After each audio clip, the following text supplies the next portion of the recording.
it's been a long time since we've had one of these, because it has been. We were at the Accelerator not too long ago, and now we're back together as a community. Once again here online, Tuesday the 25th. And yes, you are in the right place. Who's excited to be here on the call? Give me a big enthusiastic thumbs up, maybe even 2 thumbs up for Mr. Interactive. I love that. Ryan's psyched too. We are totally glad that you're here.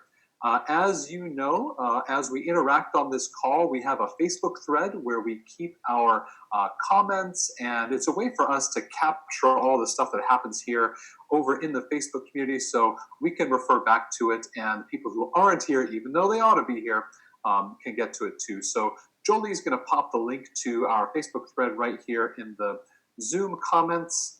And you can hop over there. We're going to get going with some interactivity right there in that thread here in just a moment. But before we do, just a real big shout out. We've got a very full call today. Tons of people coming on. Chen is here, and Ula, Tabitha. Hey, Tabitha, great to connect with you last week. Stephanie's here, and Sin. Hey, Sin, thanks for enjoying your evening with us. Shelly's here, and Sean. Sam is here. Robin and Rob, great to see the both of you. We got Nicole on the line. Hey, Nicole. We got Morgan and Monica. Mike and Kim are here. Liza and Leslie. So glad to see you all. Kishel. Hey, Kishel. We got Kelly and Julie. Josh is here also. We got Jamie. We've got somebody on their iPhone, which is, love to see if you can switch your name so we can know who you are. Insa is here, as well as Ignacio. What's happening, man? Thanks for sharing your day with us. We've got Heather, and Glenn is here as well. Janine, Ernie, and Elam. Hey, Elam. We got Dr. G. Got Donna on the line. Dee is here, as well as Christina. We've got Charlie and Brittany. Bonnie is here. Bobby is here. We've got Aaron and Anna. Angie is here. Andrea Alapaki. Abby. Chad is here as well. So tons of great friends here. Oh, hey, Michelle. Of course, Dr. Michelle. Nice to see you. We also have the coaching team on the line. I think we've got Peter here, as well as Nikolai.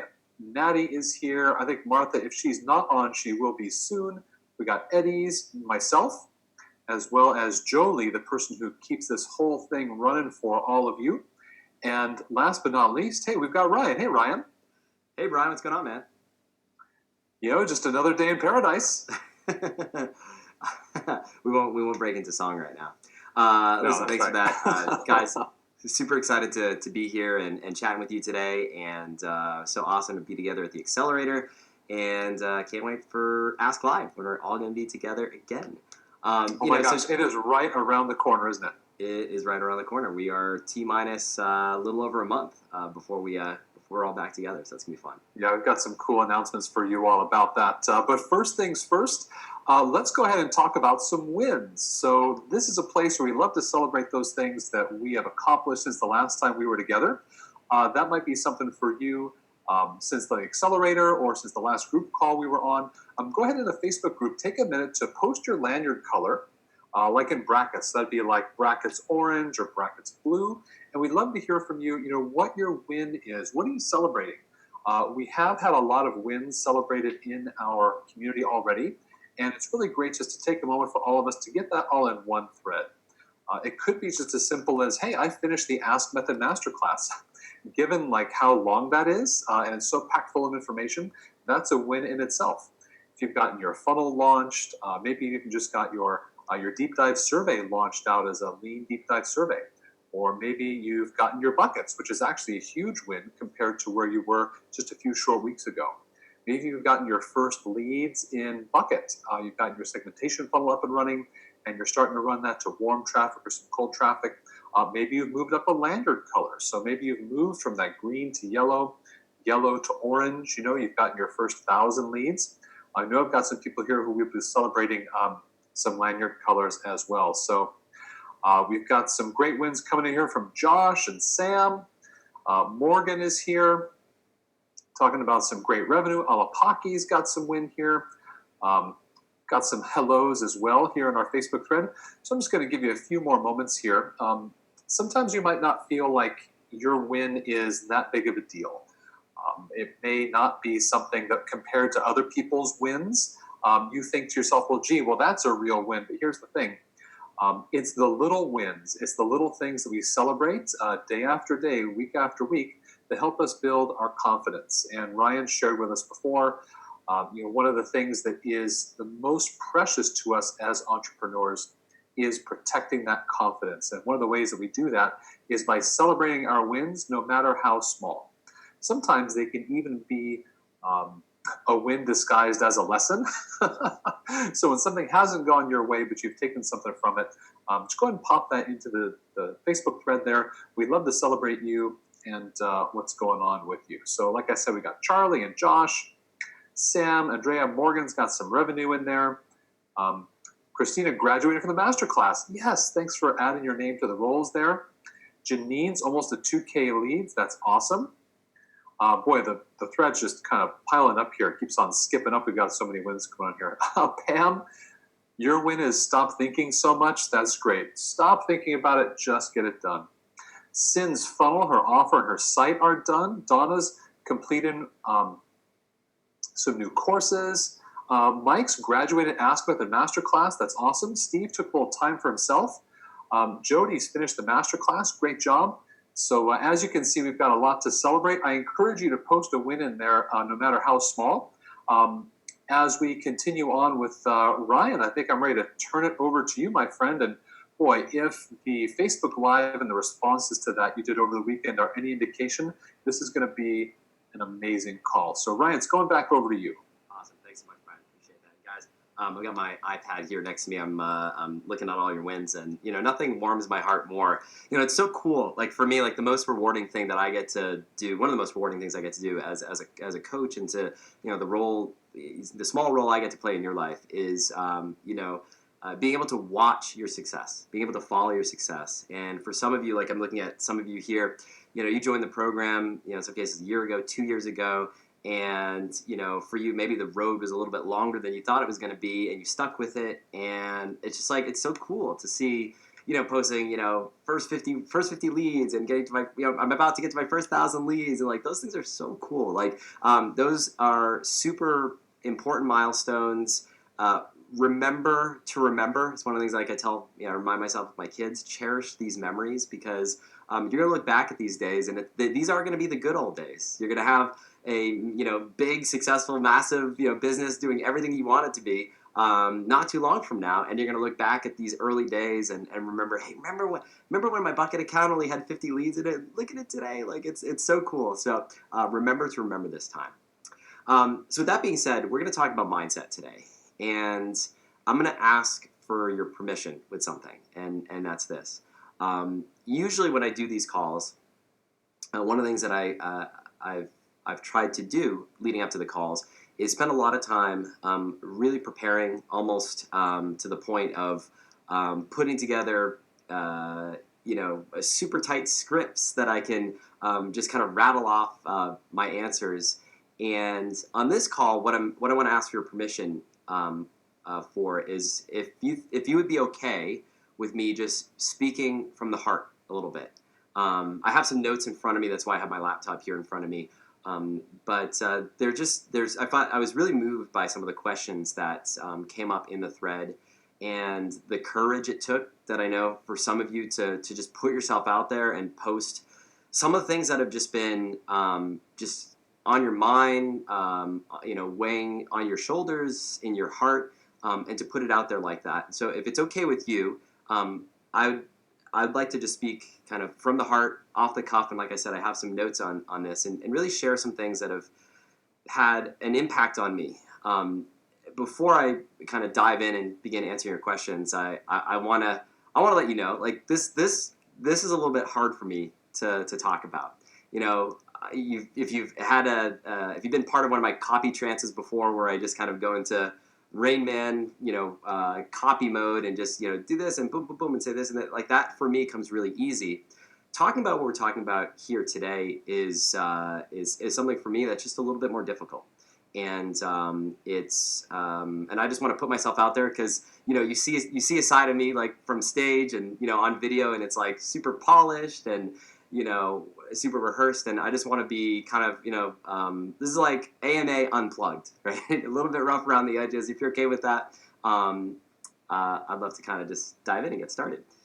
So, so many great questions, and really what I thought would be good is just kind of like I just took your questions, I paraphrased them, I put them in my notes here, and just put some thoughts around some things that I could help you with. And so I'm just going to kind of be taking these at random. I'll get to as many of them as I can. Brian's going to blow the whistle on me when it's time to go for our break and announcements, and I'll cover as much as possible.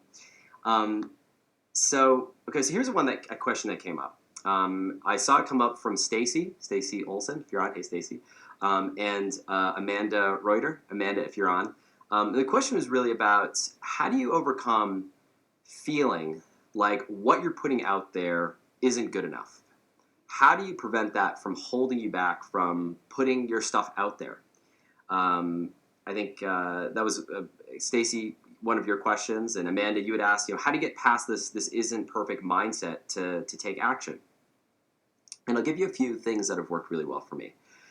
So one of the things that's really had a big impact on me is the importance of detaching yourself from the outcome and focusing entirely on the process. Right? You may have heard me speak about this before, but if you find that you're worried about your stuff being not good enough, ask yourself, spend a little time journaling, taking some notes, writing down, what is it that you're really afraid of? What is it that you're really concerned with? And I'd encourage you to detach yourself from the outcome of, selling a certain number of seats of your, program on a webinar, or getting a certain click-through rate, or, getting, positive reviews on your website or on Amazon or wherever you're putting your stuff out there. And focus on the process, detach yourself from the outcome. The other thing that I'd also say, Amanda and Stacy and anyone else kind of feeling like, and it's not necessarily, I know for some of you, it's not like you don't feel like you're good enough. It's just like the thing you're working on. Like, is this bonus good enough? Is this module in this course good enough? Is this video that I'm doing, is it good enough?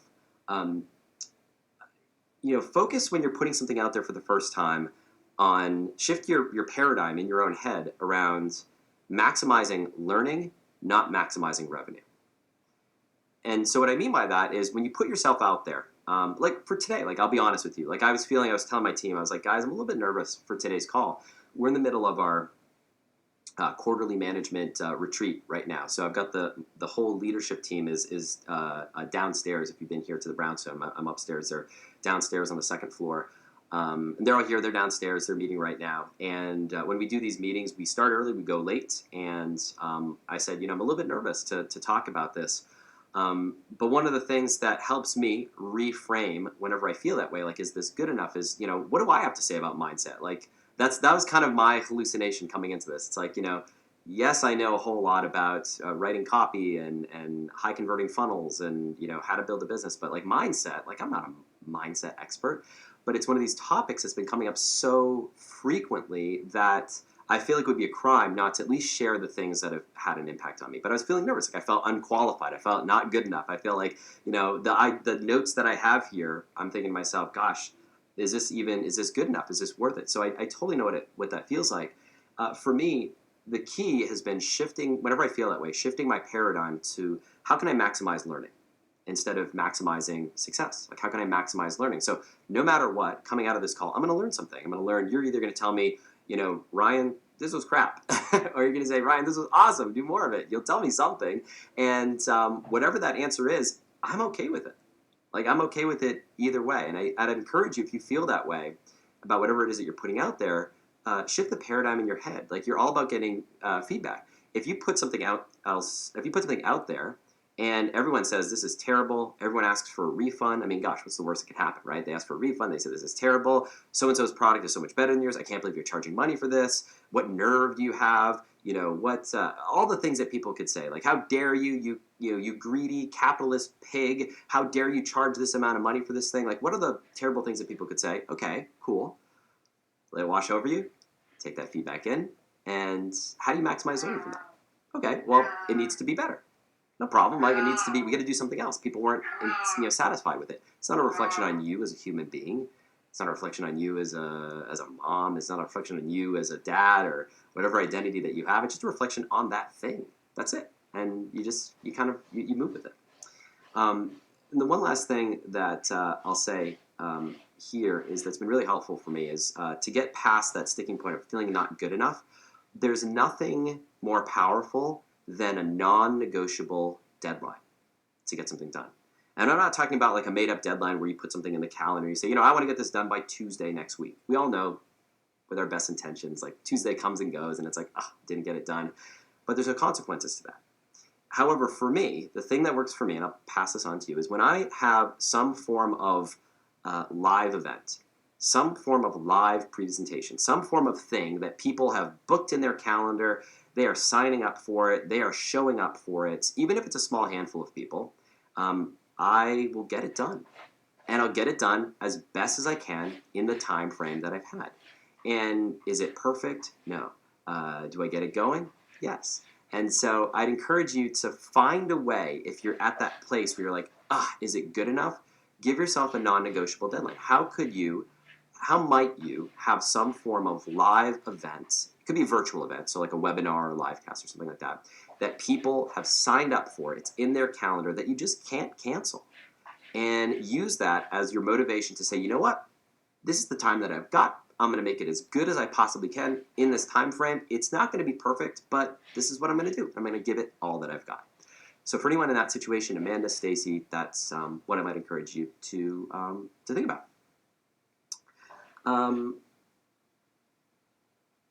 Cool. Here's another one. So I think it's Jack asked this question. Jack asked, what's been the most impactful book in terms of mindset, and what's moved the needle the most?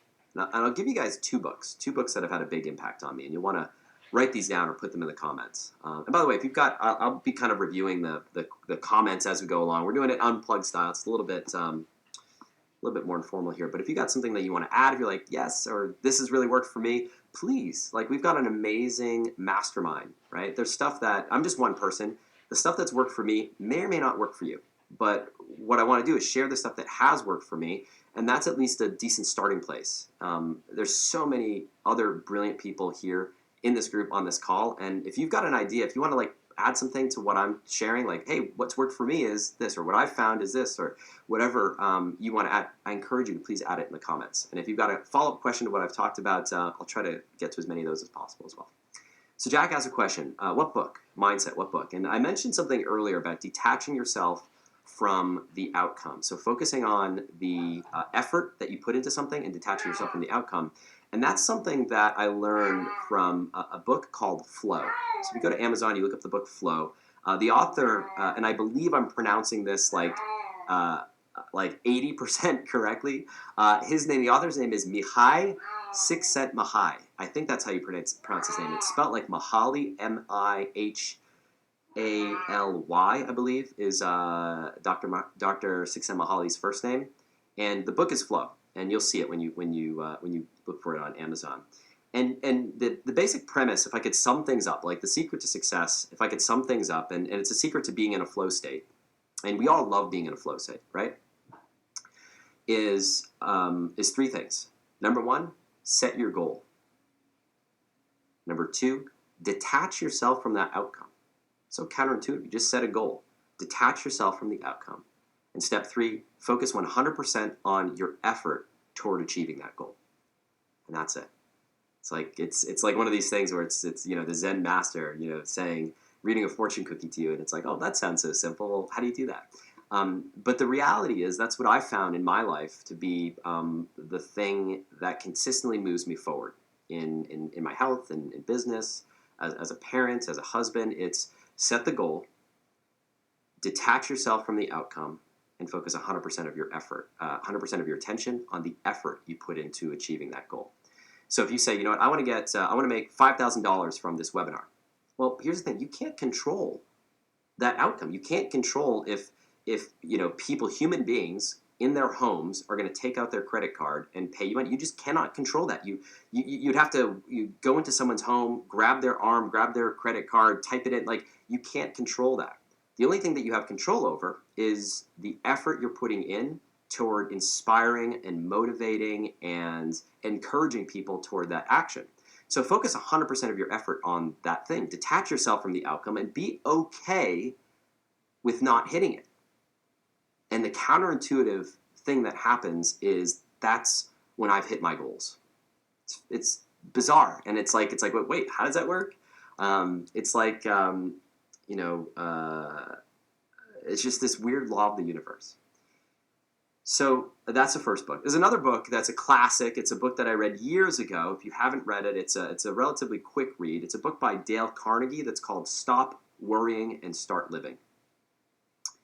And I think it's J.K. Rowling who said in one of her books that when you worry, you suffer twice. When you worry, you suffer twice. And so if you got stuff right now that you're worrying about, like, stop worrying.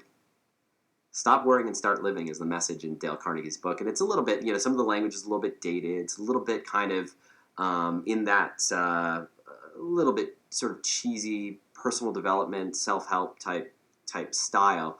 But when you get through that, the message of the book is essentially what I just described. If you're worrying about stuff right now, like, stop. There are some tactics that I want to share with you that have been really helpful for me.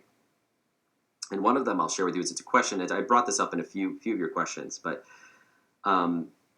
it's if you've got something that you're worried about right now, stop carrying that around in your head. Stop carrying that around in your heart. Take a moment to write it down. So whatever the thing is right now in your business that you're worried about, take a moment now to write it down. And I'm going to give you a very specific exercise that I go through when I'm feeling a lot of anxiety, when I'm feeling like really stressed out about everything that's going on. Here's what I do. It's super duper simple.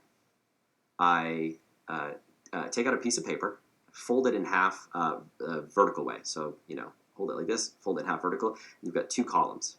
On the left-hand column, you take a moment writing down one line at a time all the things that you're worried about right now. So worried about, webinar not working, worried about, Benjamin, you had a great question. How do you deal with fear of failure, specifically fear of quitting your job and not earning enough money to support your family, right? I remember feeling that way when I quit my job and thinking, what did I do? It was just me and Tylene at that time. I didn't have kids at the time, but I remember thinking, like, gosh, I'm gonna be a homeless person. Like, I'm gonna run out of money. And so you go through this process, you write down all things that are worrying you on the left-hand side. And on the right-hand side, write down, so on the left-hand side, write down all your fears, everything you're worried about. Don't hold them in your head or your heart. And on the right-hand side, write down what you would do about it if that thing comes true. So like Benjamin, for you, right? Your fear of running out of money and not being able to take care of your family. So write that down. Like, I'm afraid that if I quit my job, and Alapaki, you asked about quitting your job as well. I'm afraid of when I quit my job, that I'm not going to have enough money to take care of myself and my family. That's what I'm afraid about. That's what I'm worried about right now. Okay. So now on the right-hand side, take a moment to write down what you would do if that happened. If you run out of money, what would you do? Oh, I'd go back and get a job. I remember for me, the thing that was like, if I can't make information products work, worst case scenario, I'm a trained insurance underwriter. Like, I'm a trained insurance underwriter. I trained in underwriting casualty insurance, and that was like my, a job, one of my jobs out of college. And I said, you know what? I could get a job in Texas, in Houston, in Dallas, wherever we were, working for an insurance company as a casualty insurance underwriter. And I could make, $50, $60, $70, $80,000 a year. And that's what I do. Like, I knew that. I knew I could get a job, maybe not tomorrow, but I knew I could get a job within weeks doing that. So write that down. If I run out of money, I'll go back to work. I'll continue living below my means. I'll save back up again, save back another pot of money again, and I'm going to give it another shot. Just taking the exercise of alleviating that pressure, getting it out of your heart, getting it out of your head, and putting it down on a piece of paper is just incredibly liberating. It's like trying to remember a phone number in your head all day. you are spending so much time in your brain, like what's the phone number? It's 512 blah blah blah blah blah blah blah blah blah blah. Okay, repeat it again. 512. The whole day you're in your head. We don't do that. If we need to remember a phone number, what do? We write it down, and then it doesn't take up space in our brain. We can then focus on something else. So why are we carrying around all this stuff that we're worried about? So that's the second thing that I would say. I'm going back to Ben. One of your questions, the one that you had just asked about. Where is it here? Okay, cool. Couple other things. So Alapaki, Ben, I know a few of you here. You guys are in a situation right now where you are still working your job, like you're still working your career, and you're building your business on the side. I think Pam, you're in that situation as well. You're still working on your business on the side while you have your full-time income, and it's like, when do you make the leap? Do you make the leap? And there's a lot of like fear around this.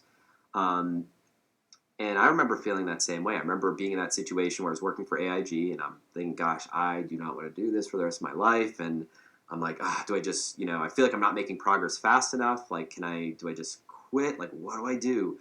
And I remember what that feels like. And there are a couple of very kind of practical mindset things that I'd like to encourage you to go through that made a big impact for me. So number one, I knew down to the dollar what my monthly nut was. And what I mean by monthly nut is, like, I knew down to the dollar what my monthly expenses were. And I just had a simple little spreadsheet. Okay, my cell phone costs this, electricity bill is this, our rent is this. And I went down and I said, okay, this is exactly how much money I need to live. Not an approximation, not like about $5,000, but exactly, $3,726. That's how much money I need to live. Okay, how much money do I have in my savings right now? How much money do I have in my savings? And I set aside an amount of money that was I'm not touching it for anything. That's just covering living expenses. And then I knew what my runway is. Now, big companies, VC, venture-backed companies, I just spent time in San Francisco at a software conference, and venture-backed companies do the same thing. How much runway do you have based on the money that you've raised? You're just doing this on a personal level. What's your runway? And we need runway, right, to launch something new. We need runway, either with cash flow coming in from another source, like kind of what I've done with my businesses, that I've cash flow coming in over here and I've reinvested it into another business. When I first got started, it was saved a little bit of money, had money in my retirement, not a whole lot, money in savings, and then using that. So know your monthly nut. And number two, find ways to trim your living expenses down to a place that it's actually a little bit uncomfortable. If you've heard my story, you know that Tylene and I, when we first, started our business, we're down in Brownsville, Texas. We had a really crappy apartment, and lawn chairs in the living room, mattress on the floor, $50 a week grocery budget at Walmart. We didn't pay for cable. I just paid for internet. We had one car. I drive my wife to and from work. I did not want to live like that for the rest of my life. I find with a lot of my friends who are successful, one of the things that holds them back from making the leap is that you get comfortable in the trappings of success. And they truly are trappings in the sense that they trap you. You've got a nice car, you've got a nice apartment, you've got, you go out to eat to nice restaurants, and you do vacations and trips and all these things. And, the problem with that is life is good. And it's hard to give up good to go after great.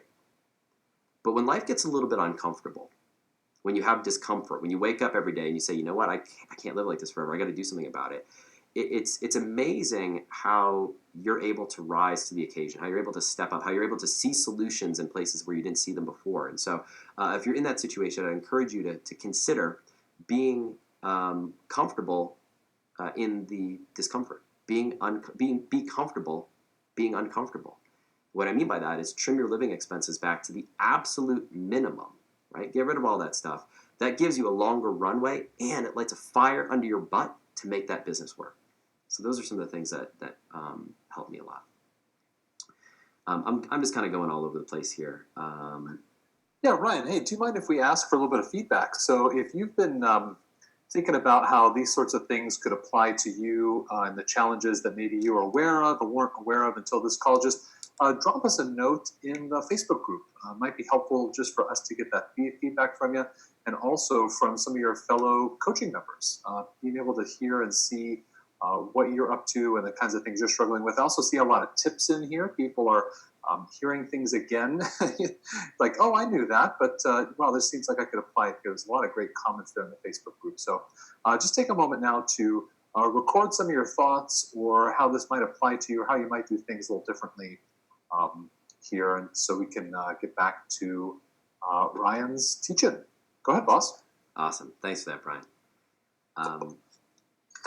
Cool. So, okay, here's a good one. So Marilyn asked me for what were the top 3 things you learned in the first 3 years being in business. This is from Marilyn.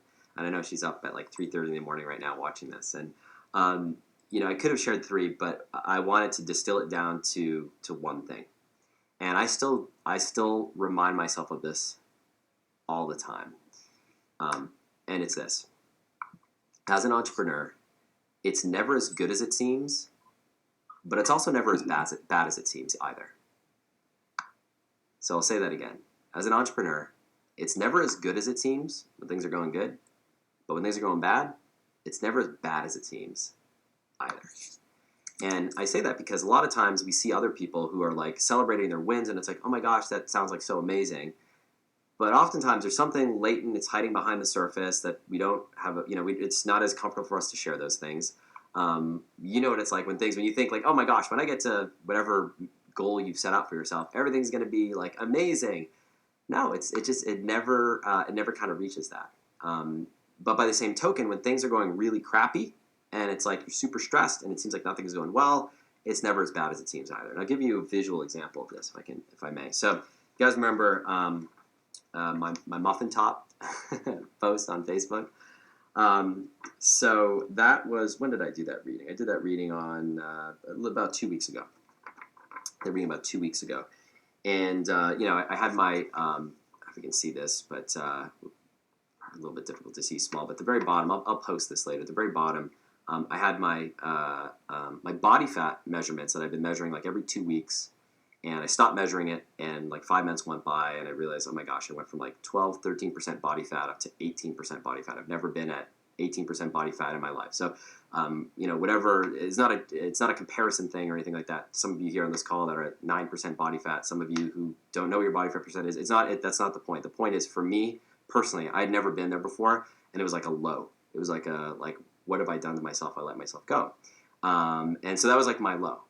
And in the story of it's never quite as bad as it seems, I went and did my measurement this morning, and I'm not where I want to be. I want to be between 12 and 13%. That's kind of like where I like to be. But I'm also not at 18%. I went in today, and I'm actually at 16.4%. So that's not where I want to be, but it's like not nearly as bad as I thought it was. And some of that is in the last 2 weeks I've made like some pretty drastic lifestyle changes and going back to my at least once a day cardio, some cases twice a day, cutting back, getting rid of all gluten and all bread and popcorn and ice cream and all the stuff that I was eating that was contributing to that. So I cut all that out. So it's 2 weeks, clean and 2 weeks, working out. So there's some contribution, but the 18 might have been like a little bit overstated. Like it might have been a little bit higher than what I really was, because these machines are only accurate to a certain extent. So it raises the importance of, number one, things are never as bad as they seem. Things are never as good as they seem. So when you have these highs, it's like kind of watch around the horizon for to be cautiously optimistic. And when you're having these lows, know that there's only the only place you can go from here is up. And it's like when you hit that bottom, it's something kind of comforting about that, which is like, you know what? It's all good. It's all part of the ride, and I can only go up from here. Anna, you asked a great question. How do you quiet that voice in your head that says it's never going to work? How many of you feel that way? You're like trying to get things going, and it's like, it's never going to work. Well, the thing that I'll offer you, Anna, is, and the question you also asked was, what's like the smallest step you can take to move toward your goal? And, without getting into marketing tactics or business tactics, the mindset thing that I'd encourage all of us to think about, wherever you are in your journey, to the next product that you're selling, is remind yourself, before you can get to 1,000 customers, you've got to get one customer. Just one. Focus on getting one customer. Don't focus on scaling. Don't focus on, well, if I get this one customer, how am I going to get 10 customers the same way? No. The way you get one customer is different than the way you get 10 customers, than the way you get 100 customers and 1,000 customers and 10,000 customers. Focus on getting one customer. What can you do today? What's the step that's so small you can take that is the fastest path to getting one customer? That's the thing. And we spend all sorts of time doing all the stuff on the fringes, over here, over there, over here, instead of just taking a straight beeline into that thing. And maybe it's just picking up the phone and calling someone up on your list and saying, hey, think about launching this new program. I'm going to be offering at an amazing discount. I'm calling up the phone and giving you first dibs. Are you in? What's the fastest way you can get that first customer? Because here's the thing, something happens, and I remember this. I was having a conversation with, who was I having a conversation with at the accelerator? If it was you, remind me in the comments. I'm trying to think. It was in between one of the sessions. Oh gosh, was it Sean? I can't remember who it was. It'll come back to me. We were talking about first sale online. And, going back to like the Scrabble tile thing, right? So I'll tell you about my first sale I ever made online. Scrabble tile jewelry. We come across this woman on Etsy and found her product, which was a product teaching people how to make Scrabble tile jewelry. And Tylene found it. She said, hey, it's not very good. I think we could build a better mousetrap. And we built an ebook, a tutorial, a PDF on how to make Scrabble tile jewelry. And we were a little bit afraid to sell it on Etsy because we didn't want to, it's a small, even though it's a big community, it's a small community, and we didn't want to be accused of ripping somebody off.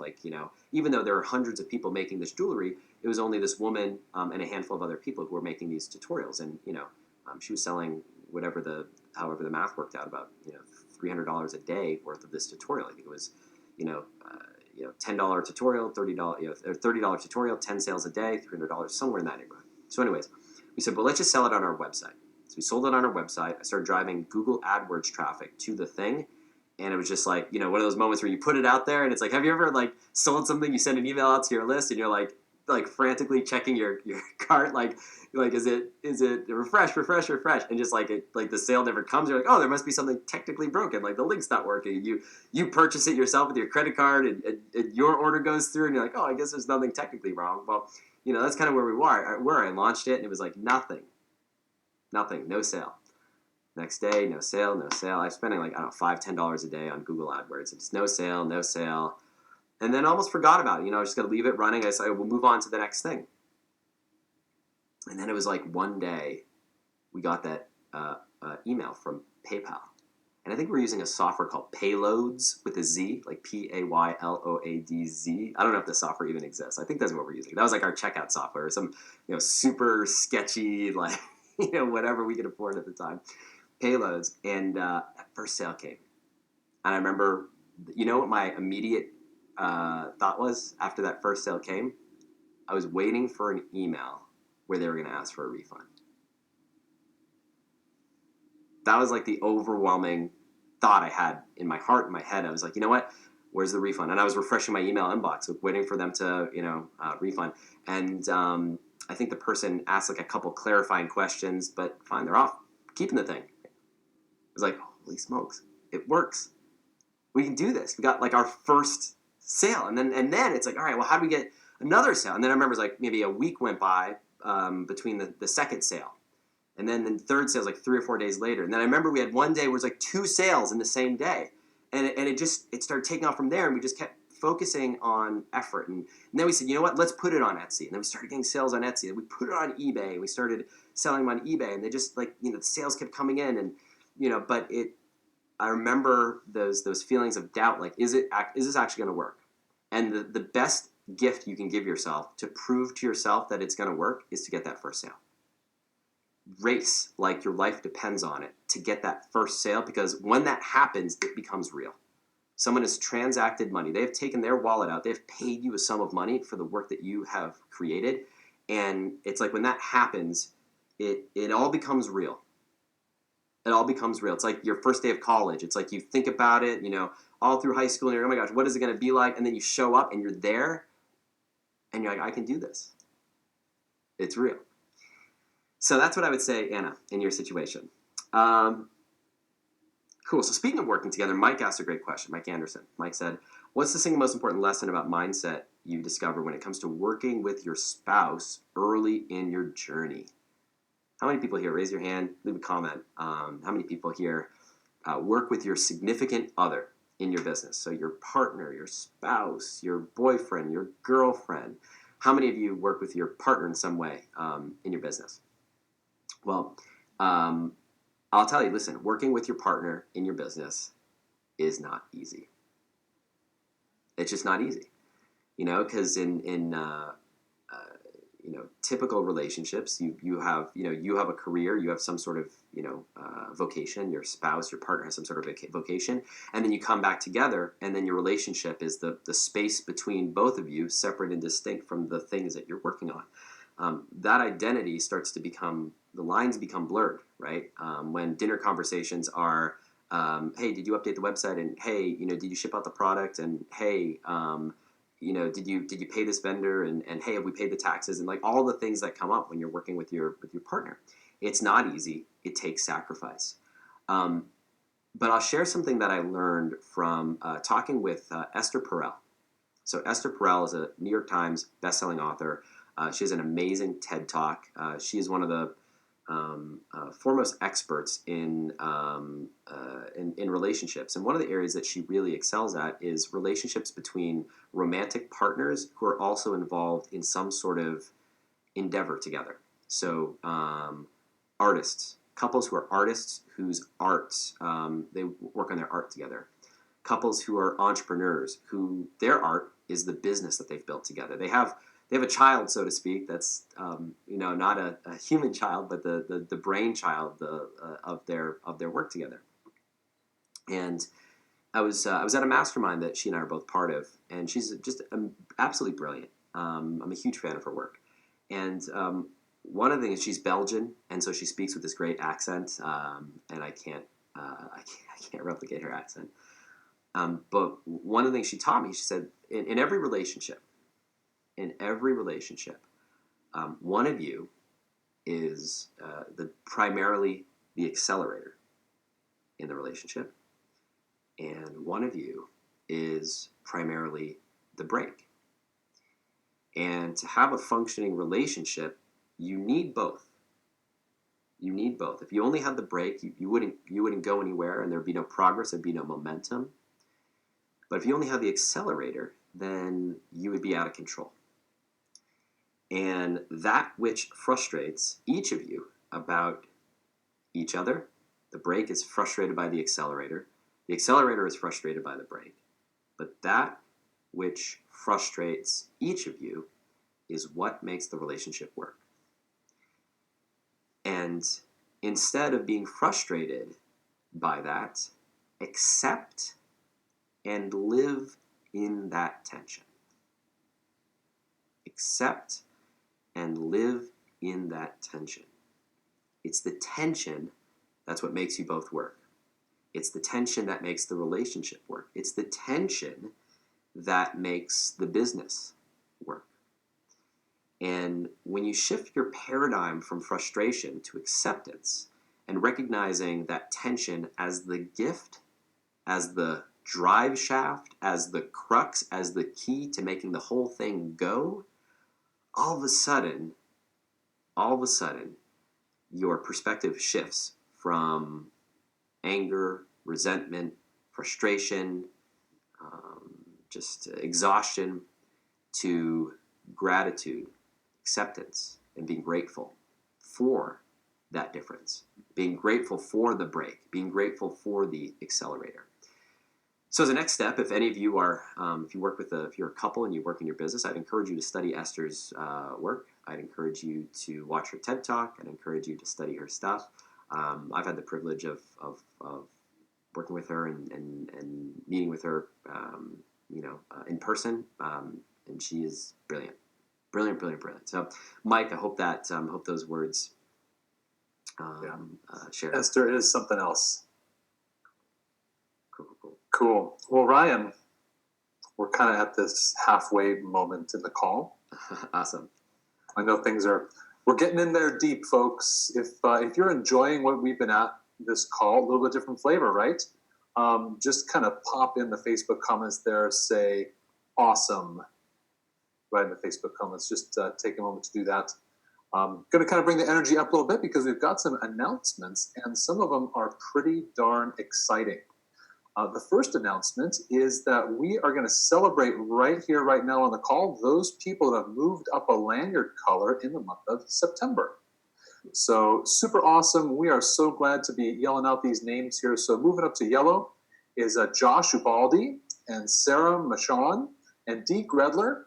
Let's give them an Ask Method round of applause. Yes, you can move your hands in the shape of a circle like I do when you say a round of applause. There we go. That's very good. Moving up to orange is Melissa Moyle, Kelly Joyce, Rob Hampson, and Ramona Shaw. Those are folks who have gotten their first 100 leads. Let's give them a round of applause, virtual round of applause. Moving up to blue, these are your first 1,000 leads. We've got quite a few folks here. Mia June, Michael Ebeling, Michael Redman, Team Michael, Sam G, Marilyn Beretta, and Michelle Lee. Another blue lanyard round of applause for you all. And in the last month, we too have had somebody move up into the purple lanyard, which is the 10K Club, 10,000 segmented leads in the month of September. None other than Morgan McDonald. Let's give Morgan a big round of applause for making it into purple lanyard. And we had a couple people also move into the black lanyard, which is our highest lanyard color, 100,000 segmented leads or more in Bucket.io. 2 people in the last month. That's Dana Abraham and Nikki Violetti. Congratulations, another big round of applause. I know I'm silly like that. But Ryan, any words of encouragement or kudos for our lanyard mover uppers in September? Listen, I would say congratulations to all you guys. It's awesome. For those of you who haven't moved up, use this as inspiration, right? There are people on this call that have been part of this program for many, many, many, many months. And what's so cool is like sometimes it's like it just takes one little tweak. And I see someone kind of stuck here, and then all of a sudden it just their name is announced every single month because they've moved up again, they've moved up again, they've moved up again. And sometimes progress happens like that. It's fits and starts. It's a lot of slow time, and then it just when it happens fast. So congratulations to everyone who's moved up, everyone who hasn't moved up. I'd love nothing more than for us to share your name on the next call together. Yeah, that will be awesome. And Ryan, we've got a few fun things to talk about with regard to Ask Live. It's definitely the next big time we're going to be together. Yes. Coming up in just a few short weeks. Event team is working very hard. We do have a lot of resources, a lot of folks that are going to make this a wonderful event. We've got a couple things we want to announce just for you, our coaching members, regarding Ask Live. Cool. Awesome. So I'll mention 1 or 2 things, and I think we've got a couple links here to share around that. So first things first, if you are not already registered to come to Ask Live, I highly encourage you to register. And one of the reasons for that is I told you that we had some special things planned for you guys only. And on this call, I'm going to reveal what one of those special things is.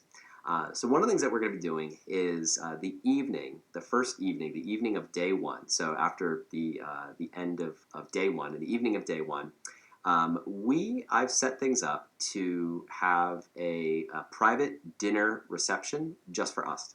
It's going to be just for us with me. Got some special people who are going to be joining us at this private reception. And it's just a special time for us to hang out, for us to be together. There are literally going to be, close to 1,000 people registered for this event. This is our time. This is just for us. It's not for anybody else. And it's a great time for us to connect. We're going to be doing some special stuff during this time. And I'm telling you that now for 2 reasons. Number one, if you're already coming, make sure that you block off, you plan on and we'll have dinner together at this reception. And if you're not yet coming, I want to give you yet another reason to be there, in addition to everything that you've already heard me talk about. So got some surprises that I'm not going to share yet. There's some pretty big surprises. They're so cool. The surprises are awesome. But as far as this dinner reception, it's something special just for you guys. Wanted to get back to you guys, and really looking forward to having that time together. So, Brian, I think we got some links. I don't know how we want to We do, yeah. So just a little bit of explanation here. We want to make the opportunity available for you to bring some friends or guests to Ask Live, get them a regular seat. That is, get them into the main hall, get them access to the event, the exhibitors, and all the sessions, things like that. And we want to be able to have you do that for free, just paying for the seat deposit for them. And so we have a link that's going to go in both the Facebook group and probably just in the Facebook group, right? We want to point people toward the Zoom chat here to register your guests. Okay, there's going to be a little link here coming your way in the Facebook group about how to register your guests. You can bring up to 5 people. So if you're bringing your spouse and they've been interested, or something like a business partner or somebody on your team that you would like to attend the sessions, go ahead and register them. You'll pay the seat deposit for each, and then you'll have the opportunity to get that back, of course, when they are at registration, just like we do with our accelerator events. Just make sure that we're going to hold that seat for you and the guests that you sign up. We do have the registration links and the hotel links for you to stay. Now, Omni Hotel at Champions Gate, that's where we're headed. It's going to be a fantastic time, plenty of sunshine and wonderful weather outside. As well, we've got our member registration link. So both of those are going to go into the Facebook thread, and you'll have a chance either while you're on this call, not while you're on this call, after you're done with this call, go ahead and click those links now if you need to register, and just have them open in your browser so that you can do that when you're finished with the call. Sound good? Sounds. Give me a thumbs up if that sounds good. Awesome. All right, Mr. Interactive. Ryan, so this next announcement is something that I am super excited about. I know that you are too. You want to take care of this one, Ryan, or you want me to do it? Remind me which one this announcement might be. We have a brand new member of the Ask Method coaching team that we are introducing here on the call. Awesome. Is Duncan on the call? Duncan, are you here? Unmute yourself. I'm here. Hey, Duncan, what's going on, man? Hey. How you doing? I'm doing great, man.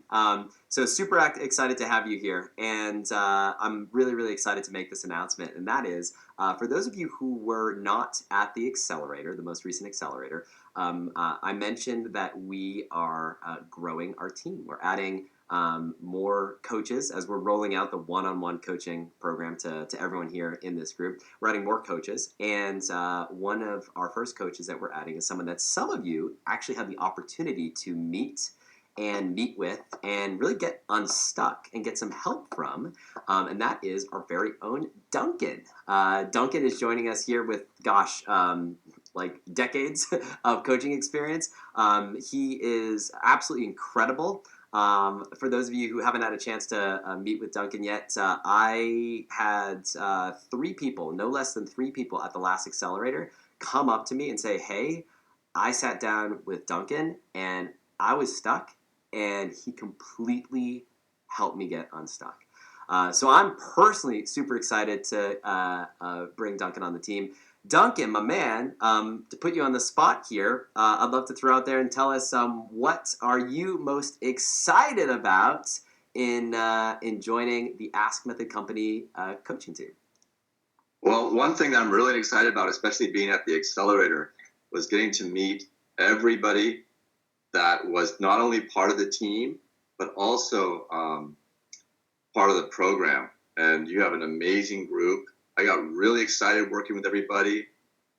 Really focused group that are determined to make things happen. And I just love the fact that I get to be there and witness everybody's wins and ups and downs and just be a part of it. And one thing that my takeaway was when I left the Accelerator program was that I just felt like I was part of the family. And I just had this really warm feeling when I left that I made some friends and I just really liked that family atmosphere that you created. Well, we're very excited to welcome you to the family, and I'm excited for everybody here on this call who's going to have an opportunity to work with Duncan both in your lanyard calls, your one-on-one calls, at the events, at the accelerators, because I know just how much this guy cares. I know how many people we've interviewed that we said no to. And we have an incredibly stringent hiring process. Duncan knows this. He's like, it was actually a lot of fun. I really enjoyed it, to be honest. It is a lot of fun for the right person. Yeah, exactly. Having Richard, he got to coach Richard. Like he got to coach Richard, and so and Kelsey, and do a whole bunch of stuff. So with that being said, everyone here on the call, please join me in welcoming Duncan to the coaching team, and really looking forward to growing our team. Thank you. Awesome. Cool. Good stuff, guys. Brian, I'm going to turn it back to you. Any more announcements that we have before we go back to the home stretch? Final. Ryan, unless you've got something else that you need to say, we've checked off all the things on my list. Awesome. You're the man. Thank you, Brian. Thank you, Duncan. Thank you, team. Thank you, guys. As Brian was going through some of those announcements, I was just taking some notes to take a look at what some of the things I wanted to make sure we had time to get to. And there's a whole bunch of great questions that I'm going to try to get to as many of them as possible. And by the way, if you submitted a question and I don't get to it today, it's not because I don't love you. It's not because it wasn't a great question. It has nothing to do with that. I literally have notes, and I could have started from the bottom, from the top, from the middle. I could have started anywhere. And some of your questions overlap, and I've tried to triage the questions, the ones that have come up sort of most frequently. And one of the questions that came up a couple times is around this fear of like haters, like fear of people, putting yourself out there and people just, railing on you and just saying terrible things about the work that you've done. And Liza in particular had a question about, when it comes to dealing with haters, when does it make sense to insulate yourself from the negativity so that way you can proceed with confidence? Brian mentioned at the beginning of this call, something I picked up from Dan Sullivan. Single most important thing we all need to protect, guys, more than anything else. Protect your bank accounts, protect your reputation. All that stuff is super important, but more than anything else, the single most important thing that you need to protect is your confidence. It's your confidence. That is the single most important thing that you need to protect. So the question is, how do you protect it? And when you've got this fear, we talked about J.K. Rowling. When you worry, you suffer twice. So there's no point in worrying about stuff.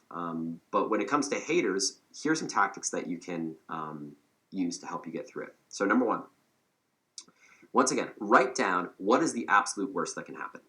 So similar to writing down your fears, make a 2-column piece of paper, fold the paper in half, left-hand side, what is the worst that can happen? What is the worst that can happen? So put it out there.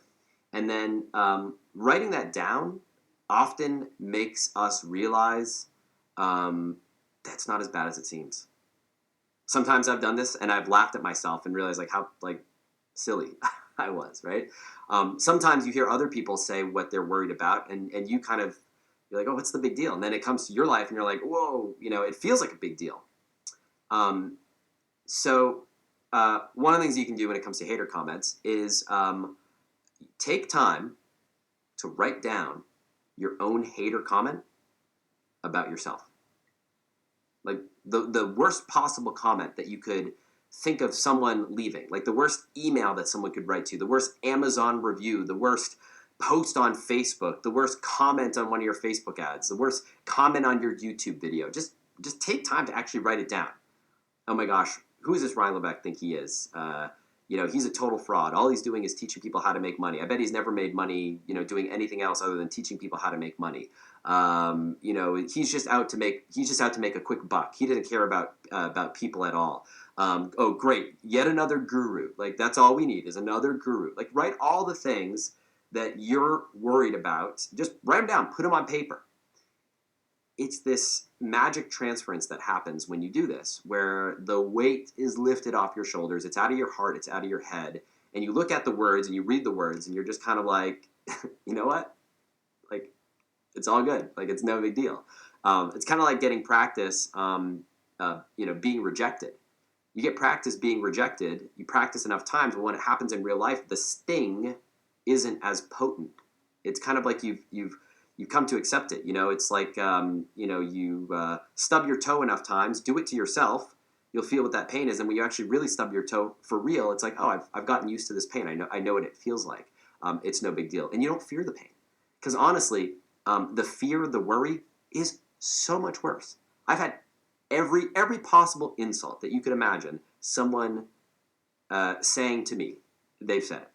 All the things that you could, if I've ever done something that you're like, man, that, what Ryan did there was, I'm surprised he did that, or I wouldn't have done that, or I disagree with that. And the negative thoughts that you had, whatever those thoughts are, someone has said something 10 times worse to me about those things. I've had people, leave voice messages, saying you're just a scammer and all, everything that you could possibly imagine. Amazon reviews. Why the hell is this guy telling his story? He's so self-important. Like, everything that you could imagine, someone's probably already said it to me. It happens. Like, you just kind of, you let it, I'm telling you, worrying about these things is much worse than it happening. Here's the thing. My kids still love me the same. My wife still loves me the same. I still have, the same quality of life. You just kind of have to let these things wash over you, take a shower, rinse it off, and move on. And I'd encourage you to do some introspection around your sense of worth coming from the inside. And it's a corollary to the difference between having an external locus of control and an internal locus of control. And when your satisfaction, when your self-esteem comes from within, as opposed to what other people think about you, it's incredibly liberating. It's incredibly liberating. And part of that comes from doing the best work that you can do, giving it all that you've got, and knowing that there's nothing more you could have done. You gave it everything that you've got. So those are some things that I'd recommend. Cool. Question came in from Angie and a similar one from Sarah Davis around how do you overcome feeling that you're just recycling old information? How do you move forward when someone else is offering more for less money? So when someone else, competitor of yours, is doing something that is, like, frankly, better than what you have, and they're doing it for less money. Raise your hand, leave a comment if you're, like, ever in that situation where you've got something and it's like, gosh, they're selling that. It's like 1,000,000 times better, and it is cheaper. Well, here's the thing. Better is subjective. Better is subjective. It just is. Better is subjective. And what I'd encourage you to think about is reframing the paradigm in your own mind about, not about how do you create something better than what's already out there. How do you create something different? How do you create something different? I'm going to show you, like, how non-fashion, like, I have no fashion ability or sense or whatever, but, like, are Gap jeans better than Levi's? Are they better? I think you can make an argument, one way or the other. Are they different? Yes. But when Gap decided to sell jeans, did they decide that they're not going to sell jeans because somebody else is already selling jeans? Someone else is already selling jeans. What's the point, right? We can't make jeans that are better than Levi's. They've been making jeans for 100 years. Like, we can't, we can't do something better. Angie, to your point, am I just recycling this old thing? Well, everything from blue jeans to juice that we drink, there are people every single day that are coming out and they're selling juice. There are plenty of awesome juice options out there. There are some juice options that maybe are, better than what the new ones are coming out with. Same thing with jeans, but it's not stopping these companies from putting their stuff out there. And I'd encourage you to shift the paradigm in your head around not how is this better, but how to make it better, but how is it different? Like, how is it different from what other stuff is out there? And sometimes it can be simple, for those of you feeling this way, as taking an old idea, putting a tweak or a twist on it, and injecting your own personality. That's it. Taking an old idea, putting a new twist, a new spin, a new tweak on it, and injecting your personality. And here's the thing. There are people that will resonate with you. I'll give you an example. I was at the software conference talking with this company that provides software for security guard companies. So imagine, you've got a shopping mall.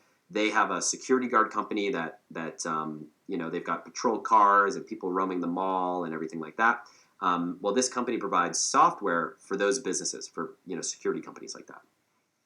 Okay, so anyways, VC money has started flooding into this space, right? Flooding into this space. And truthfully, this VC money is producing some world-class software. millions, in some cases tens of millions of dollars flowing into these businesses that are producing world-class software. And the guy who's here is a bootstrap guy, bootstrap company. It's him and his dad. And the way they got into this space is the dad had the kid's my age. The dad is like my dad's age, and they had a security guard company for years. That's how they got into the space. They didn't have a software, so they created their own. And their tech is not as good as the other tech. It's not the same level of technology. But here's the thing that makes them different. The things that makes them different is that these are guys that were in a patrol car driving around the mall 10 years ago. They know what it's like, right? They know what that life is like. They can get on the phone and they can have a conversation with someone saying, hey, what patrol car should we use? What flashlight should we use? They know what it's like. They know what that life is like. The VC guys coming into the space, they smell an opportunity. They smell the money. They came into the space. They don't know anything. These are suits from New York and techies from San Francisco coming into this space. They're not the salt of the earth security guard at your local mall, the guy that you see there, Paul Blart Mall Cop. They're not that guy. But this company is. They don't have as good of a product. Their product isn't cheaper. But here's the thing, they're different. And they're the only game in town like that. They're the only ones like that. So when you inject your own personality and your own truth into something, you would be surprised at the people who are attracted to that, who appreciate you for your authenticity, who actually, and you see this all the time with restaurants, people who will wait in line for an inferior product, an inferior, a smaller hamburger, a burger that doesn't taste as good, but because the people there are nicer, or because the feeling that they get when they walk through the door reminds them of when they were a kid, they'll do that over the shiny, fancy, better, cheaper place down the road because it has character. And that's what it comes down to, is injecting your character in what it is that you're doing. Here's a question that came up quite a bit. Pam, you brought this up. Corolla, you brought this up. Liza, I think you brought this up.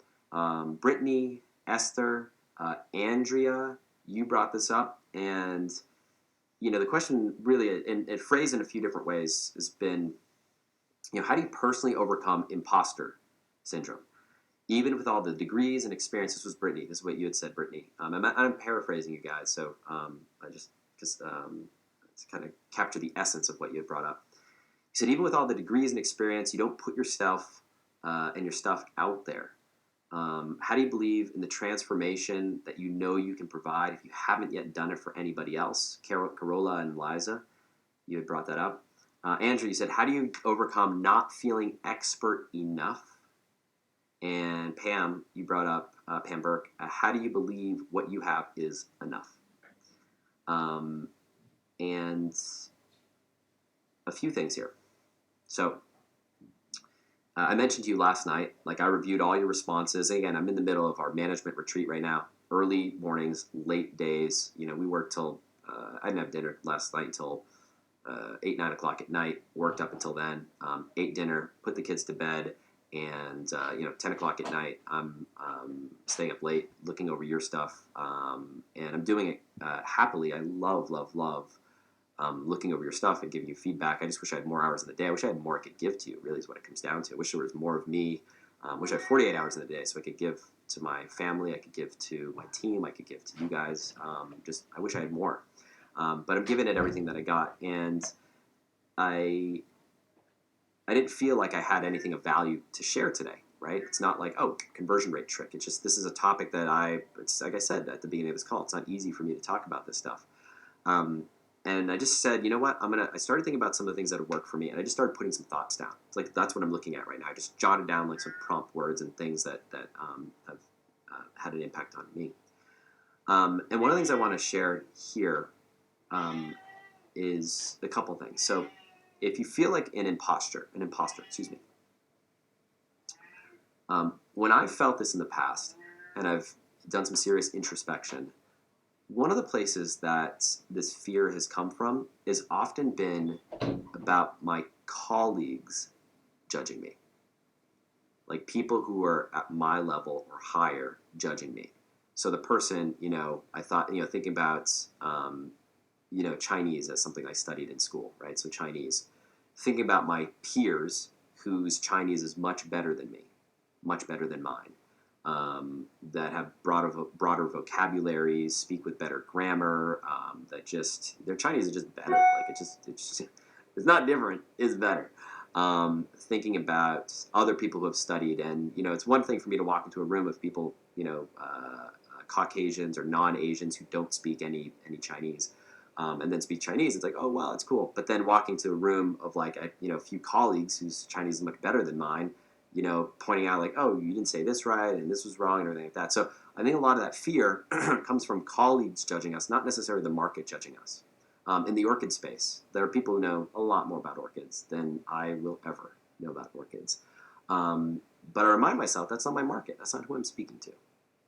That's not who I'm speaking to. In the same way that if you've got young kids, your kid's first grade teacher is not speaking to a PhD about history or science. They're speaking to the first grader. And that's their market. That's who they're serving. And I'll tell you right now, my son, is first grade, 6.5 years old. He looks at his teacher and she said this. He looks at his soccer coach and he says, oh my God, my coach said this. Daddy, coach said this. And his coach is a volunteer dad. He's not a professional soccer player. He's a volunteer dad. It's the same thing that some other kid would say about me if I was coaching the team. And remind yourself of that. Ask yourself, the introspection is, where is this fear coming from? Where is this fear of judgment coming from? Is it fear of your colleagues, perhaps? And does that really matter? The other thing that I'll say, I know a few of you brought up the idea of like, well, you haven't got any results for anybody else. You know the transformation will work. You haven't got the results. How do you deal with that? Well, one of the things that's been a theme in my career that I've found, and I've put words to it recently, is this. If I don't have a story that I can tell, I focus 100% of my effort on making true the story it is that I want to tell. So if I want to tell the story that I've helped 1,000 people, 100 people, 50 people, 10 people achieve this transformation, the question I obsess over is, how do I make that story true? If the story I want to tell is I've been featured in the Wall Street Journal and featured on Entrepreneur Magazine and Inc. Magazine and all these places, how do I make that story true? If the question that you're asking yourself right now is, how do you create this transformation for other people so you have proof, ask yourself, how do you make that story true? And I'll go tactical for just one moment on how you do that.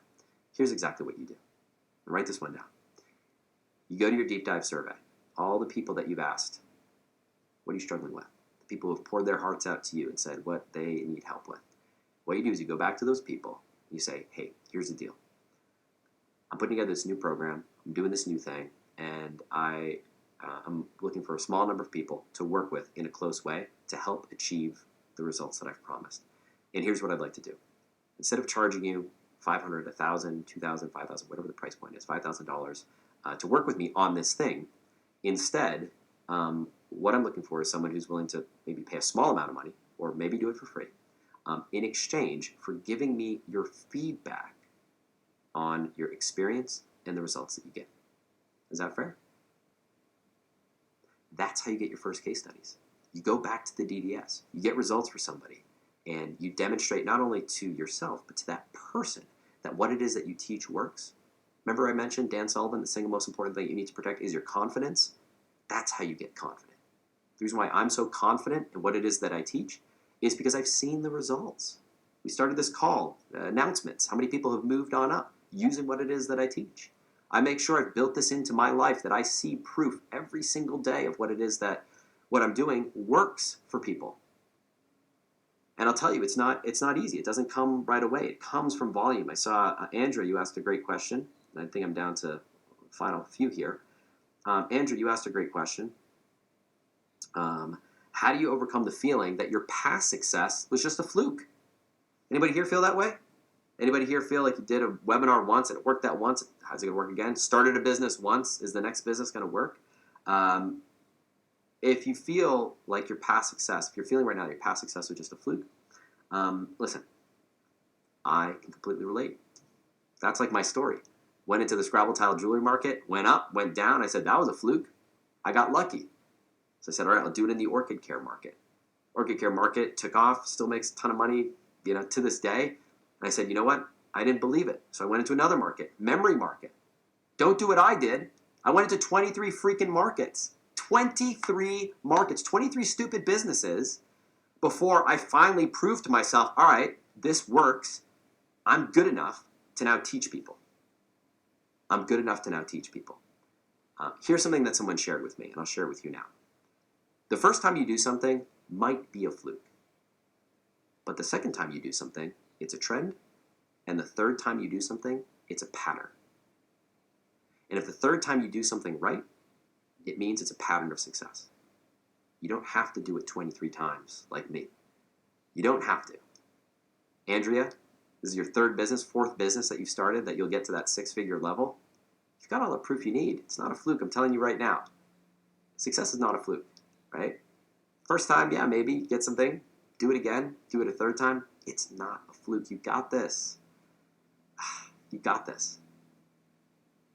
You do. You really do. Yeah. That is awesome. Hey, Ryan. Yes, sir. Can I just put a brief pause here? We're nearly done. I know you've got a couple more nuggets of wisdom to share with us. Yep. Call format's a little different today. We'd love your feedback on this call. So Jolie's going to pop a link into the Zoom chat as well as the Facebook chat. Wouldn't mind just taking a moment to click on that so you can fill it out right after we're done. Again, we're trying experiments all the time, and this is another one of those types of experiments, both on the subject matter and the tone and all that. So we really would love to get your feedback to find out from you if we're hitting the nail on the head here, what we can do to improve. So just want to pop that in there real quick. Wouldn't mind just clicking that link in the Facebook thread and the Zoom chat. That way you can have that open for when we're done with the call. We really would appreciate your feedback on this because, again, a little bit of a new thing. Love to hear what you're saying. And Ryan, back to you. Awesome. I've got a few more that I want to get in. We're going to go a little bit faster, a little bit rapid fire, but there are some important ones. So a question that Dana asked, Kishel asked a similar question, and Hardeep asked a similar question. Dana's question was, what rituals do you use to get into a positive mindset when things are hard or aren't going as you've hoped? Kishel asked, how do you handle it when launches, campaigns, and promos don't go as planned? And Hardeep asked, what rituals do you practice on a daily basis to keep a positive mindset? I'm going to give you 3 things right now. These are 3 tactical things that you can do. So number 1 is this, physical exercise. Do something physical. Push yourself to the max. When you do that, what happens is when you are worrying, when there's a lot of anxiety, when things aren't going well, your body is flooded with cortisol. It's literally flooded with the hormone cortisol. When you exercise, what you're doing is you're displacing that cortisol and you're flooding your brain with positive endorphins. The same endorphins that you have with physical touch, when you are embracing someone in a warm hug. And that's another simple thing that you could do. Give someone a massive hug. Your brain will release a flood of endorphins just by doing that. And someone that you love, kid, dog, spouse, friend, whomever, give someone a super warm hug. Third thing, practice of gratitude. Take a moment, if you're feeling like crap and things aren't going well, write down 3 things right now, immediately, that you are grateful for. 3 things, 3 people in your life, 3 things, and take a moment to close your eyes and put all your energy thinking about how amazing that thing is, how amazing that person is. And it can be simple stuff. It doesn't have to be complicated. And last but not least, I said 3, I'll give you 4. Smile. Smile. If you want to feel better, you actually create a physical response in your body when you actually take a moment to smile. You see me, I smile a lot. I do this. It actually helps elevate your mood. Take a walk, go outside, do that exercise, take a walk, and smile. You don't have to smile about anything. Just practice smiling. Just a big smile. What ends up happening is your body follows suit. 3 tactics. Amanda Reuter, you asked a question. How do you get your confidence back when you've hit a plateau and it feels like nothing is working? Gosh, I've been there before. And I feel for you being, in the situation that you're in where you're like, you had a business that was going great and it just hasn't, it's plateaued and you haven't been able to get to that next level and things are even like going a little bit backward. Like I know exactly what that feels like. I've been there. Here's the thing. Number 1, I was having a conversation with a friend of mine, Ryan Dice, who's the CEO of Digital Marketer. We were hanging out in San Francisco and we're talking about things. One of the things that we're talking about is if you haven't hit a goal in 2 years, it means it's time to change the goal. If you haven't hit the goal that you set for yourself in 2 years, it's time to change the goal. And you know what? We just did this. A goal that we set for ourselves in our business. We had to change it because it's one that we haven't hit 2 years. So that's the first thing. Second thing that I'll say is this, and this goes back to another question that Aaron, you asked, Aaron Choi. You said, with so many moving parts to start your business and the need to wear a million hats at once, I'm paraphrasing what you said, how do you identify the highest leverage projects? Well, it comes down to this. I want to simplify business for you. And for those of you at the accelerator, you're going to see more and more of this. It's called 1-1-1-1-1. That's it. And it comes down to this. To build a business, to make money, all you need is this. If you remember that framework that I taught at the accelerator, choose, ask, tell, build, reach. First things first, choose. Choose one market, one thing, one market that you're going to enter. Ask. You ask one question. Single biggest challenge when it comes to this. Tell. You pick one funnel from the funnel matrix. I gave you 9, you pick 1. Build. You sell one product from the product grid. I gave you 4. Reach. You pick one traffic source from the 6 traffic sources. 1, 1, 1, 1. 1, that is all you focus on. You put the blinders off to everything else. So if you've chosen the dog market and you ask, when it comes to getting your dog to stop peeing on the rug, what's your biggest challenge? And you're going to sell via a webinar and you're going to sell a digital course and you're going to do it on Facebook ads, that's it. Anything that is not on the list that I just gave you is not something you should be focused on. Should you be studying up on chatbots? No, you should not be. Should you be focusing on learning the latest thing that's happening over at Google? No, you should not be. Should you be learning about how to sell via a high-ticket funnel? No, you should not be. Should you be studying membership sites? No, you should not be. That's it. I gave you the 1-1-1-1-1 formula. That's it. It's enough as it is. And yes, you are right. To be an entrepreneur, you got to wear a lot of hats. The hats that I wore today, CEO, a guy who took out the garbage, guy who wiped over the bathroom because it was kind of dirty, and no one's going to wipe over the bathroom in the middle of a meeting. On camera coach talking to you guys right now. Meeting facilitator, note taker. You got to wear a lot of hats. You got to wear a lot of hats as a CEO, and that's why it's a little bit it's tough to do. Brian, I know you're going to burn me. You're going to be telling me not to burn the last few minutes. I've got one more that I want to get to, and that is, let's see which before I can. Hey man, in. No one here is leaving, so you got everyone's attention. We're at 79 and holding. All right. We talked about haters. We talked about fluke. We talked about. All right, I lied. 2 more. 2 quick ones. Charlie's question. How do you decide when you go into a business with someone else? How do you decide when to partner, when to share control, and when to partner with them? One of my mentors, Dan Martell, he's a good friend of mine. He's a mentor of mine. He taught me something. He said, before I can work with you, we need to work together. Oh. What does that mean? Before I can work with you, we need to work together. And really what that means is before you partner with someone, before you go all in with something, you want to find some ring-fenced project that you can work together on that project, where that at the end of the project, if it turns out that you're not compatible, if it turns out that you change your mind, if it turns out that it's not a fit, you can part ways as friends, and there is no harm, no foul. So start small, pick a project. Even with my partner now, with Richard, you guys know Richard. Richard is someone that I knew for 3 years before we partnered together. He was a high client. He was in part of my mastermind. We worked on projects together. We broke bread together. We were, in a sauna together, in the swimming pool together, traveled together. We did a lot together. And even with that, the first year that we worked together, we gave ourselves a year out. So we said, let's work together for a year. And at the end of the year, we're going to review. And if it turns out that it's just not the fit that we thought it was going to be, we're just going to unwind everything, and it goes exactly back to the way it was before. That's it. A full year. Most people, what they do is they meet someone at a conference, and they say, let's go 50-50 and build a partnership, and then you're married forever. And then it just falls apart. So it goes in that same category, in that same drawer as hire slow, fire fast, but with partners. And the last thing that I'll say about partners is ask yourself, why partner? What are you looking to accomplish with the partnership? Be very clear on what you're looking to find in a partner, and why are you looking for a partner as opposed to a contractor, an employee, a consultant, or someone that you can bring in? All right, last one in the last 3 minutes we got. This is a question that Sophie asked. Charlie, you asked a similar question. How do you decide how much to give away for free and what to charge for? And how do you overcome the feeling of overselling? And if you feel this way, right, you feel like you want to give. It's easy to give. Like it feels like I just want to give stuff for free and take care of people. And when I charge money, that's when people get angry at me and the hate mail comes in and people are like, you're so greedy. And it's like there's friction. Well, here's what I would say. 2 things. Number 1, ask yourself who is hurting because you are not selling hard enough. There's someone out there right now that you can help. If you believe in what it is that you sell and what it is that you deliver, there's somebody out there that needs what it is that you sell. Someone who needs the transformation, needs the help that you can give. And right now, you have not sufficiently motivated them.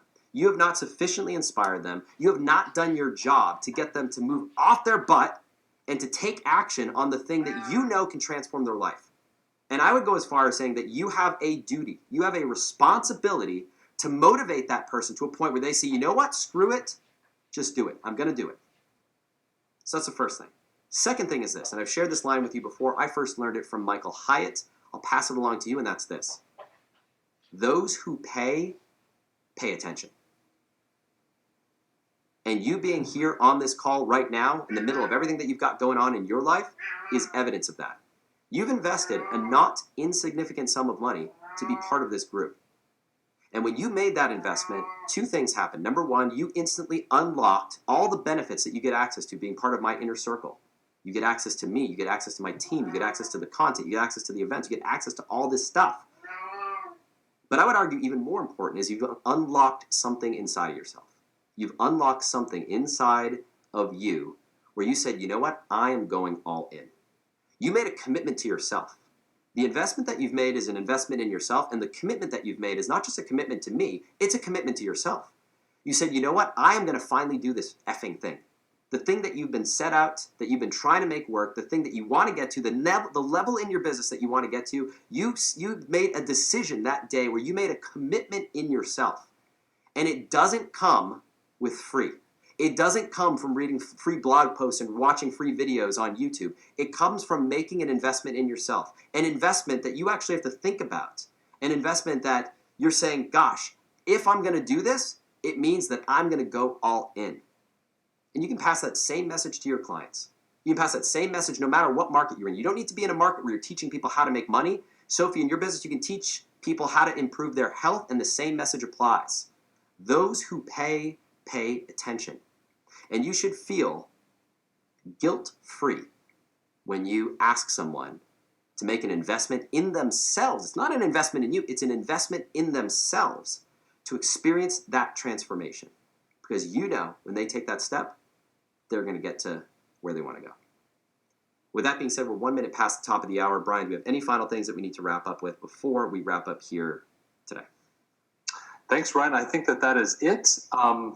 You held people's attention, a record number of people making it here to the 91st minute. So thanks, everyone, for your attention. Thanks also for all your contributions in the Facebook group. Continue to post on that thread. Read through there. There's a lot of great information, tips, tricks. People, this is kind of one of those heart calls, you know? We're not talking about tenths of a percent here. We're talking about those things that are tough to talk about in our groups. We really appreciate everybody engaging with that. Really, Ryan, the only thing we have to announce is the date of our next call. And I think that Jolie, if you wouldn't mind just popping open the microphone and let us know what's the date of our next group call. Hey there, our next call is going to be in October on the 9th at 12:30 p.m. Central. You can also find this in the coaching call schedule and protocol document that is in the files, and I will go ahead and put that in the links as well. Awesome. Yeah, thanks, Jolie. Brian, back to you. Thank you, Jolie. Thank you, Brian. Thank you guys so much for being here. And the last thing that I'll say is give yourself permission to be less than perfect. Guys, it's all about progress, not perfection. You've heard me say it before. I know it took a lot of courage and bravery for some of you to post what you posted. I'm grateful that we have this space to have these types of conversations, because I know for many of us, it's like there's nowhere else to post this stuff. Like no one who understands who gets it. So I want to celebrate you, and I want to remind you that you don't have to get it perfect. You just got to get it going. And most importantly, you got this. Like you totally, totally got this. From me to you, you got this.